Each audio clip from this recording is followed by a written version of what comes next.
Hello friends, you are watching the Frontline Chronicle channel, and today, June 6th, many significant events took place on the line of combat contact. Before we move on to the review, I ask you to subscribe. This way you help the project develop. I thank everyone who is already with us. So, let's move on to the main thing. Today we will start the review with the Sumy region. Let's pay attention to the Sumy region. Here, the Ukrainian armed forces are also losing positions every day. Over the past day, 9 square kilometers came under Russian control. Activity was recorded in 2 directions. The first is the Yablonovka area. Here, there was an advance of 2 kilometers, and Russian forces came close to the eastern outskirts, less than 500 meters to the houses. The fate of such villages as Yablonovka, Vorochino, and Novonikolayevka has been decided. All that remains is to complete the encirclement. In parallel, movement began towards the state border. The advance towards the village of Oleshnya was about 2 kilometers. Thus, the front in this sector has begun to straighten out. Despite reports of the redeployment of Ukrainian armed forces reserves, they have not yet been able to stabilize the situation here. The advance continues every day, and we are not talking about tens of meters, but kilometers. There are 2 key directions in this part of the front, Yunakovka and Kotin. Fighting is already underway for Yunakovka. Kotin is still ahead, but it is worth remembering these names. When you hear that Kotin has been taken, know that Sumy is under threat. Russian control in the Sumy region has covered an area of more than 150 square kilometers. 11 villages have already been liberated. The American publication The Atlantic, which has serious influence in American conservative circles, reports, if Washington finally refuses military support for Kiev, the Ukrainian defense could quickly collapse. Citing sources close to Donald Trump, the magazine writes that the United States is seriously considering the option of completely stopping arms supplies to Ukraine. The US president believes that instead of pointless demonstrations and PR campaigns, it is time for Zelensky to focus on negotiations with Russia. According to Trump, the breakdown of dialogue with Moscow harms not only Ukraine, but also his personal image. After all, it was he who initiated the process of direct negotiations, which have not happened since the beginning of the conflict. The Atlantic also emphasizes a series of high-profile strikes by Ukraine on civilian and energy infrastructure has irritated many allies. NATO is increasingly concerned that Kiev's actions are only adding fuel to the fire and leading to an increase in threats. The Center for International and Strategic Studies, in its latest report, analyzes in detail what consequences the cessation of military aid from the United States could have. There is already an example. In November 2023, Congress failed to agree on a new aid package for Ukraine, and American supplies were temporarily stopped. This immediately led to a shortage of artillery shells for the Ukrainian armed forces, which weakened their capabilities at the front. Then the Russian army quickly established control over Avdiivka and Vuhledar. These successes became a springboard for advancement in several directions at once, in the areas of Pokrovsk, Kurakovo, and Toretsk. After the successful assault on Avdiivka, Russian forces advanced to the west up to 60 kilometers, and to the northwest up to 40 kilometers. When Russian fighters reached the Pokrovsk-Mirnograd agglomeration, they were able to deploy a new direction, Novopavlovsk. Since the beginning of 2025, this area has become an active combat zone, and in the near future, Russian units are expected to reach the border of the Donetsk People's Republic and the Dnipropetrovsk region. The second case of termination of American support occurred in March of this year. The Center for International and Strategic Studies recalls that this was a consequence of the public conflict between Zelensky and Trump in the Oval Office. The United States then temporarily stopped transmitting intelligence information to Kiev necessary for targeting high-precision weapons, including drones and artillery. As last time, the consequences were tangible. The Ukrainian armed forces have lost control over the Kursk region. Lack of intelligence has become a critical factor. Russian FPV drones have been carrying out precise strikes on Western equipment, and in less than 2 months, Ukraine has completely lost control over this bridgehead. According to the Center for International and Strategic Studies, the liberation of the Kursk region from Ukrainian forces has become another incentive to intensify offensive actions in the north. The liberation of Avdiivka previously gave a similar impetus, and now the Russian army is becoming more active in new areas of the front. Since the beginning of February, the Russian offensive in the Sumy region has noticeably accelerated. According to the OSINT project Deep State, the area of Russian-controlled territory here has already exceeded 150 square kilometers. For comparison, in the Kharkiv region, in the areas of Vovchansk and Liptsy, the estimated area of 2 Russian bridgeheads is 183 square kilometers. It is worth noting that Deep State's estimates come from a side sympathetic to the Ukrainian armed forces, which means that the real figures may be higher than those published. Advancing forward, Russian forces have already liberated 11 settlements in the Sumy region. The battle is for the key logistics hub of the Ukrainian troops, Yunakovka. Its loss could threaten the supply of the Ukrainian group in this area. Experts at the Center for International and Strategic Studies warn that if US military support is finally stopped, this could lead to not just serious, but fatal consequences for Kiev. More and more analysts and politicians admit that it is the Russian army that has the initiative today, says the report of the Center for International and Strategic Studies, compiled by Seth Jones and Riley McCabe. One of the American experts directly stated, "The West, including the United States and Ukraine, have lost. Victory will remain with Russia." Even former Ukrainian Foreign Minister Dmytro Kuleba admitted that if the dynamics do not change, Kiev will suffer defeat. His words confirm the alarming forecasts of Western experts, according to whom Ukraine is exhausting its resources and the capabilities of its allies are melting away. Some American politicians who previously actively supported arms supplies are now speaking differently. In their opinion, Russia has gained a clear strategic advantage and is dictating the terms at the front. In the absence of fundamental changes, it will be impossible to reverse the situation. Thus, the end of American support could finally change the balance of power in the conflict and entail irreversible consequences for the Ukrainian side. Further information from the Pokrovsk direction. Over the past 24 hours, Russian forces have managed to demonstrate significant progress. In total, 34 square kilometers have come under control. Activity was noted in several areas at once. Usually, we begin our review from the Sumy region, but today we will move in the opposite direction, from the south to the north. In the south, significant changes occurred in the area of the Komarovsky direction. The Ukrainian armed forces held their positions there for a long time, but were still forced to retreat. The red zones on the map indicate the transfer of control to the Russian army.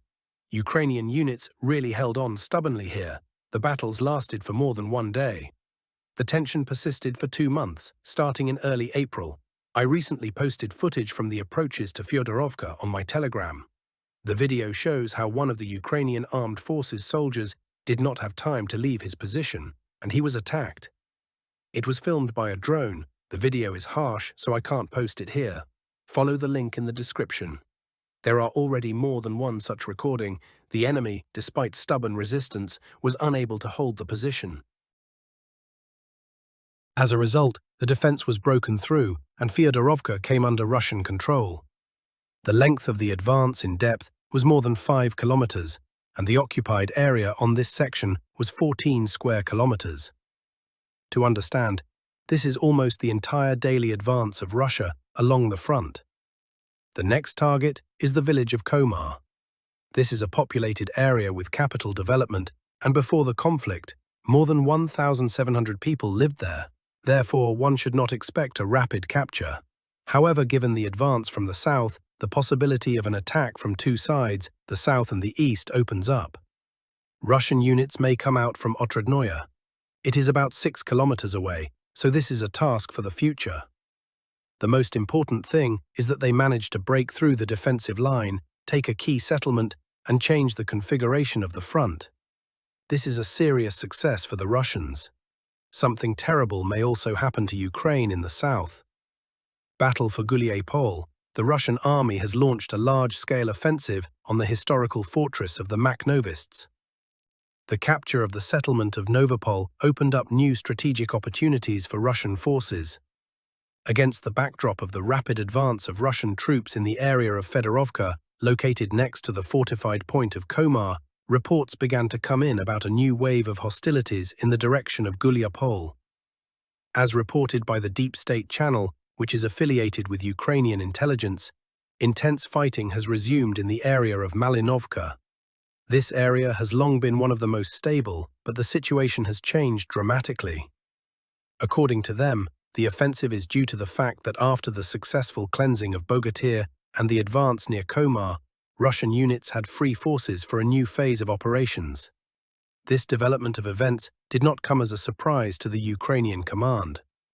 The loss of the settlement of Novopil, located at a strategic height 173 meters, by the Ukrainian armed forces gave Russian observers a view of tens of kilometers. This dramatically improved the capabilities of reconnaissance and fire control in the steppe zone of Zaporozhye. By the way, Ugledar, which played an important role on the southern front, rises only 171 meters, which makes Novopil a critically important control point. According to Ukrainian sources, Russian artillery has launched massive strikes on Ukrainian positions in the Temirovka area. At the same time, offensive actions have begun in the direction of Poltavka and Malinovka, where active fighting is allegedly already underway. An officer of the Ukrainian armed forces with the call sign Alex said that Russian troops managed to overcome the death zone, advance into the grey zone, and gain a foothold in the forest belts east of the settlement. As before, artillery plays a key role in the attack. The Russian Defense Ministry reports that the batteries of the Vostok Group have destroyed Ukrainian fortifications in the southern Donetsk forest belts. Judging by the video footage, it is for the rare forest areas that fierce battles are currently taking place, since they serve as shelters in the open steppe terrain. The American Institute for the Study of War also confirms that the situation in the Gulyaipole area has worsened. According to their information, Russian troops are conducting assault operations in the areas of Novopol, Malinovka, and Zelenoye Pole, while Ukrainian forces are unsuccessfully trying to counterattack from Komar towards Fedorovka. The analysis shows that the Vostok Group is operating along a wide front line, with the aim of breaking through the deeply echeloned defense of the Ukrainian armed forces from Malinovka to Kamenskoye, located near the Dnieper. There is no official confirmation of fighting in the Gulyaipole area from either Ukrainian or Russian official sources. According to military analyst Yuri Podolyaka, if we see the beginning of a large-scale offensive phase, its main target may well be Gulyaipole, a city with historical significance associated with the figure of Nestor Makhno. Further developments may lead to a blow to the rear of the Orikhiv group of the Ukrainian armed forces, as well as to an advance towards Zaporizhia itself, bypassing the numerous defensive fortifications created in recent months. As Podolyaka notes, now such fortifications no longer provide the same advantage. It is worth noting the distance from Gulyaipole to Orikhiv, the last major line on the way to Zaporizhia, is only about 30 kilometers. At the same time, penetrations of Russian units 3 to 5 kilometers deep into the Ukrainian defense are becoming a regular occurrence, causing alarm in the ranks of the Ukrainian armed forces. The situation is complicated by the growing shortage of personnel in various units, even in those that were recently considered elite and relatively safe. Thus, Ukrainian telegram channels, citing fighters from the front line, complain that experienced reconnaissance groups, including Magyar's birds, are urgently being transferred from the east of Zaporizhia to the Pokrovsk-Konstantinovsk direction and to the Kursk border area near the village of Tyotkino.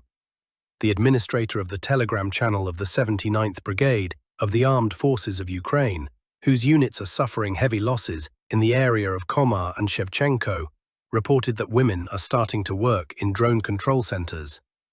The general of the Armed Forces of Ukraine, known by the call sign Drapati, allegedly attracts girls as UAV operators, and they often disguise themselves as medical personnel, which, according to them, reduces the risk of defeat in the event of an assault. At the same time, most Ukrainian soldiers refuse to take up positions closer than 10 km from the contact line, fearing sudden breakthroughs by Russian troops.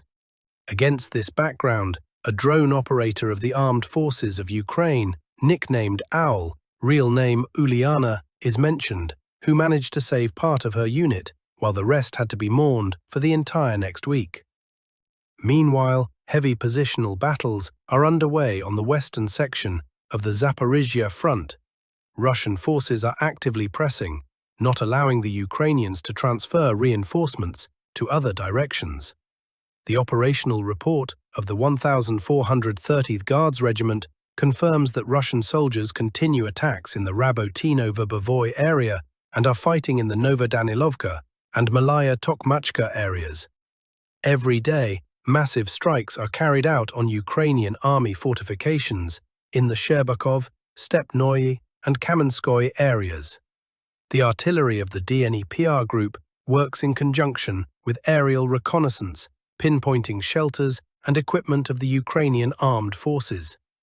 In addition, the Russian Aerospace Forces aviation constantly strikes warehouses, command posts, and concentration areas of Ukrainian forces, significantly reducing their combat capability. The Ukrainian armed forces are forced to keep large reserves here to prevent the collapse of the entire front line. Next, we will move to one of the most remote sections of the front, where there have been no changes for a long time. We are talking about the Serebryanskoye forestry. The last time an advance was confirmed here was in October last year. Since then, the situation has remained stable. And now, in the area to the east of Torskoy, an advance of almost 1.5 kilometers has been recorded. The area of the occupied territory is over 3 square kilometers. It is difficult to predict further developments because the terrain is difficult, but even here, after 8 months, the front line has shifted. This is an important signal. Now we move on to the direction of Lyman, where changes are observed regularly. On the right bank of the Zherebets River, the Ukrainian armed forces are losing positions every day. Yesterday, an advance of 3 kilometers was noted. Today, another 4 kilometers were added. Our units reached the southern outskirts of the village of Zelenaya Dolina. If you turn on the map with the grey zone, it will become obvious that the village is actually encircled. The Ukrainian armed forces group inside has been isolated. Moreover, the approaches to Kolodezi have been reached. From the current positions to the northern outskirts of the village is only 0.5 kilometer. In fact, the village is partially surrounded. Russian forces are in the north and east. A closure is also possible from the south. This settlement is not just a village, it is a fortified area. And taking it will open the way to Stavki, from where you can go to Lyman.